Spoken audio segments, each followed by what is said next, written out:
दरवर्षी मी वर्षातून 2 ते 3 वेळा आवर्जून इथे येते.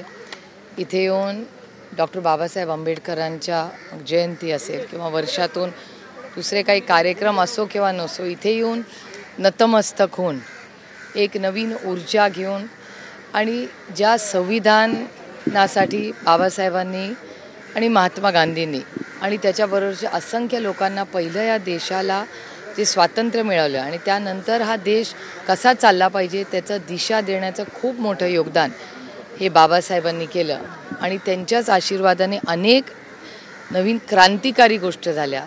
शिक्षण असेल, समता असेल, त्यानंतर पाण्याचे प्रश्न असतील, नद्यांचे प्रश्न असतील, हे अशासारखे अनेक किंवा वीज प्रकल्प कसे असले पाहिजेत, अशा असंख्य पुरोगामी विचार, सामाजिक पण आणि राज्याच्या हितासाठी असे असंख्य निर्णय किंवा त्या निर्णयाला सुरुवात किंवा दिशा द्यायचं खूप मोठं योगदान भारतरत्न डॉक्टर बाबासाहेब आंबेडकरांनी दिलेलं आहे. आणि भारतातच नाही पण जगामध्ये, परदेशातही तुम्ही गेला तर अनेक युनिव्हर्सिटीजमध्ये आजही किंवा अनेक सामाजिक चळवळीत जगामध्ये बाबासाहेबांचा उल्लेख, त्यांचे विचार आज जगभर पसरत आहेत. आणि त्यांचा जन्म आणि कर्मभूमी हे भारत राहिलं आहे, ह्याचा आपल्या सगळ्यांनाच आणि मला स्वतःला सार्थ अभिमान आहे.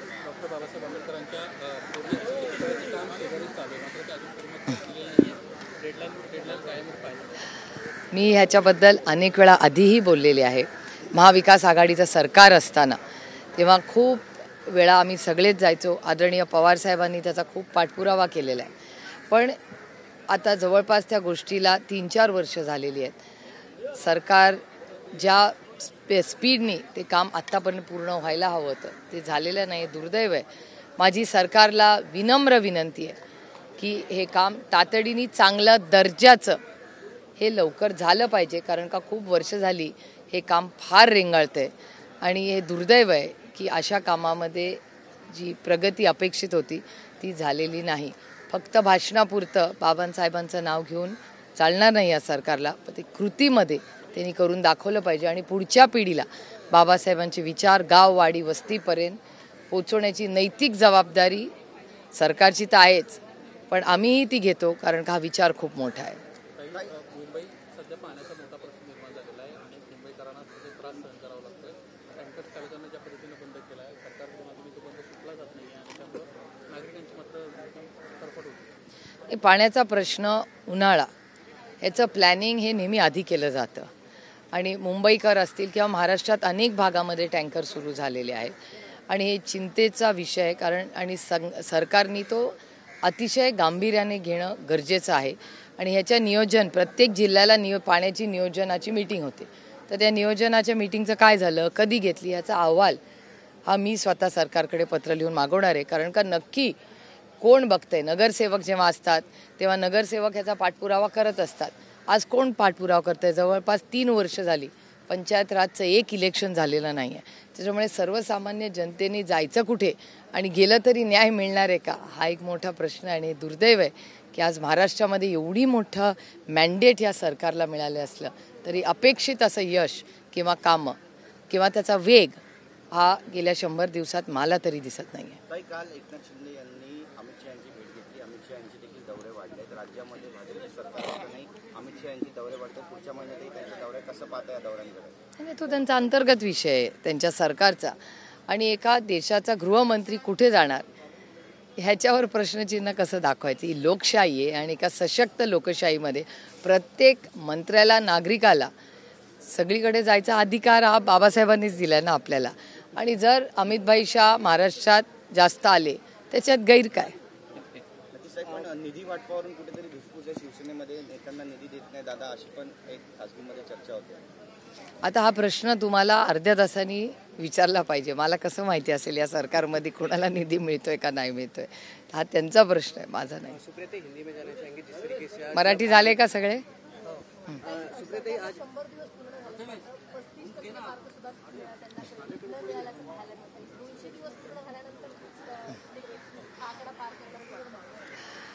किती गंमत वाटते मला तुमच्या प्रश्नाचंच माझं उत्तर. प्रश्नच असा आहे की या सरकारला 100 दिवस झाले. हा प्रश्न आहे हा, मी दिलेले मार्क नाही आहे ते. प्रश्नच मला असा आला आहे की ह्या सरकारला 100 दिवस झाले, त्याला 35 मार्कही द्यायचे नाहीत, तर 200 दिवस होतील तेव्हा काय होतील. हे खूप म्हणजे जड अंतःकरणाने म्हणते, कारण का राजकारण हे होत राहील, इलेक्शन्स होत राहतील, पण शेवटी राज्याची आर्थिक परिस्थिती आणि सामाजिक परिस्थिती ही खूप महत्त्वाची असते. आणि कुठलंही राज्य ह्याच्या हितासाठीच सगळ्यांनी काम करायचं आहे, देशाच्या हितासाठीच आपण सगळे शेवटी कामं करतो. इलेक्शन्स होतील, एकामेकाचा विरोध जरूर करू, पण इलेक्शन झाल्यानंतर राज्याची आणि देशाची परिस्थिती ही चांगलीच असली पाहिजे, ह्याच्यासाठीच तर सगळे काम करतो. पण दुर्दैवाने गेल्या 100 दिवसात ज्या माझी विधानसभेच्या आधीची भाषणं जर तुम्ही सगळी काढली तर तुमच्या लक्षात येईल की माझ्या भाषणांमध्ये जे जे मी सांगत होते ते आज सगळं होतं आहे. प्रत्येक स्कीमबद्दल असेल किंवा सामाजिक परिस्थिती महाराष्ट्राची असेल, आर्थिक परिस्थिती फक्त महाराष्ट्राची, राज्याचीही. आपण जर माझं ह्या महिन्याभरातलं बजेटचं भाषण काढलं असेल तर बजेटमध्ये भाषण करताना मी अतिशय विनम्रपणे राजकारण बाजूला ठेवून हा शब्द मी वापरला होता. मला आठवतंय, मी निर्मलाजींना विनंती केली होती की निर्मलाजी, आता जी परिस्थिती जगातही दिसते, देशातही दिसते, आता आपलं अर्थकारण, आपली इकॉनॉमी इन्स्युलेटेड राहिलेली नाही. आपण एक ग्लोबल प्लेयर आहोत. अनेक वर्ष कैलासवासी मनमोहन सिंग साहेबांनी जेव्हा मोठे धाडसी निर्णय घेतले, रिफॉर्म्स केले, त्यानंतर आपण एक ग्लोबल प्लेयर झालो. आणि अशा परिस्थितीत जे ट्रम्प ॲडमिनिस्ट्रेशन आणि त्यांनी घेतलेले काही निर्णय याचा इम्पॅक्ट जगावर होणार आहे. त्याच्यामुळे आपण त्याच्या तयारीत असलं पाहिजे. मार्केट खूप फ्लक्च्युएट होतं आहे आणि मार्केट क्रॅशही होऊ शकतं. त्याच्यामुळे आपण ह्याची खबरदारी घेतली पाहिजे. मग जगातल्या सगळ्याच देशात, म्हणजे अमेरिका असेल, चायना असेल, रशिया असेल, ह्या सगळ्यांबद्दल. पण अर्थातच गेल्या 2 आठवड्यात मार्केटची काय परिस्थिती आहे हे आम्हालाही कळत होतं ना. मी स्वतः तर ना इकॉनॉमिस्ट आहे ना फायनान्स एक्सपर्ट आहे, पण हे मला जर कळत होतं तर केंद्र सरकारने का नाही ह्याच्यावर प्रिकॉशनरी मेजर आधी गेले, हा एक प्रश्न आहेच ना. काल अजित पवारांनी शरद पवारांची भेट घेतली आणि नंतर ते म्हणाले की विकास कामं करायची असेल तर काका लोकांना भेटावं लागतं. नाही, काल नाही भेट झाली, मला तरी माहिती नाही काल त्यांची भेट झाली असेल तर. साताऱ्यामध्ये हे बघा, ही महाराष्ट्राची संस्कृती आहे की साधारणपणे तुम्ही बघाल, जेव्हा महाराष्ट्रामध्ये मग वसंतदादा शुगर इन्स्टिट्यूट असेल, आपली सामाजिक कामं आणि आपलं राजकारण, ह्या दोन्ही महाराष्ट्रात कधीच कोणी गल्लत केली नाही. आणि कैलासवासी यशवंतराव चव्हाणांचे संस्कार आमच्या सगळ्यांवर आहेत. आणि अर्थातच राज्याच्या हितासाठी, देशाच्या हितासाठी किती वेळा केंद्रातही तुम्ही बघितलं, राज्यात म्हणजे GSTचं बिल जेव्हा आम्ही पास केलं तेव्हा देशात एक मताने ते बिल पास झालं. त्याच्यामुळे राज्याच्या आणि देशाच्या हितासाठी रयत शिक्षण संस्थेमध्ये लाखो, मला वाटतं 3 ते 5 लाख मुलं आणि मुली शिकतात. ते एका संस्थेमध्ये आपण तिथे राजकीय आपले मतभेद हे बाजूलाच ठेवायचे असतात ना. संस्थांमध्ये जेव्हा आपण काम करतो ते एक सामाजिक कमिटमेंट असते आपली.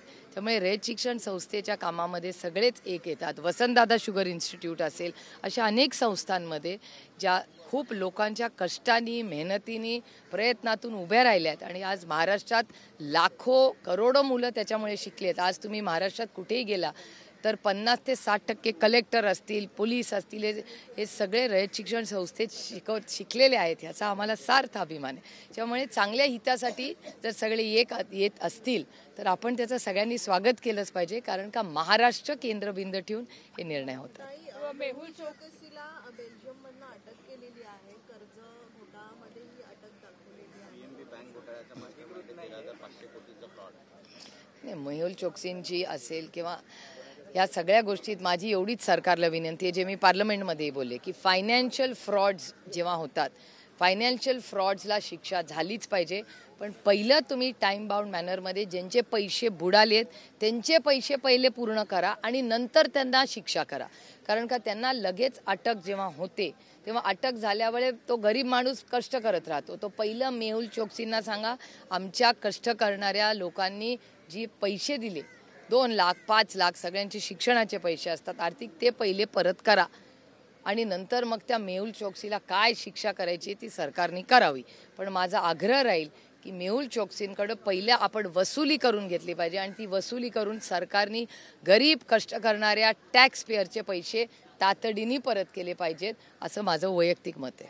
सुप्रियाताई, आज 14 अम्बेडकर जयंती है, इस मौके पे आज चैत्यभूमि में आए, क्या कहना चाहेंगे? मैं हर साल यहाँ आती हूँ आशीर्वाद लेने, और हम सब महाराष्ट्र नहीं देश की जनता भारत रत्न डॉक्टर बाबा साहेब अम्बेडकर के विचारों से हम आगे चल रहे हैं। जिस तरह से इन सब ने बहुत बड़ा इस देश के लिए योगदान दिया है, महात्मा गांधी जी ने इस देश को स्वतंत्र, और लाखों करोड़ों ऐसी फैमिलीज़ हैं जिन्होंने बहुत त्याग किया है, और उसके बाद ये देश कैसे चलेगा, इसके लिए सबसे बढ़िया देश का जो संविधान है वो भारत रत्न डॉक्टर बाबा साहेब अम्बेडकर जी और उनकी पूरी टीम ने जो बनाया, उसी से आज इस देश में एक सशक्त लोकतंत्र में हम सब जी रहे हैं।